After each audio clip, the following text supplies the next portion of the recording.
There are intriguing development that has been unfolding recently. On the 13th of February, 2024, Turkey issued a new Navtex, a maritime communication system, warning of both shooting and non-shooting exercises.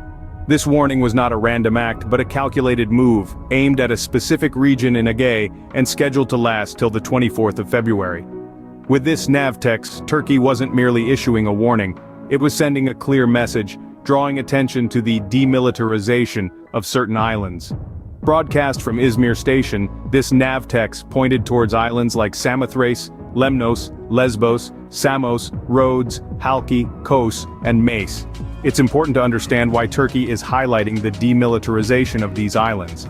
According to various international agreements, these islands should remain demilitarized.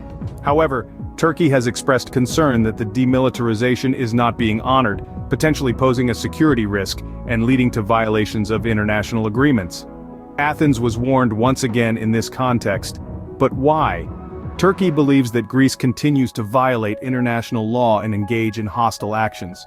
In summary, it's a strategic move in the complex game of international relations, highlighting concerns about the demilitarization of certain islands and accusing Greece of violating international law.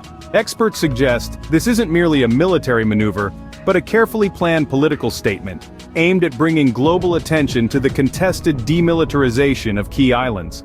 The question on everyone's mind is, will this spark a diplomatic crisis, or will it pave the way for dialogue and resolution? Join Intel Prime channel membership today and get access to exclusive benefits, including early access to new videos, exclusive discounts on Intel products, behind-the-scenes content, live chat with me and other members.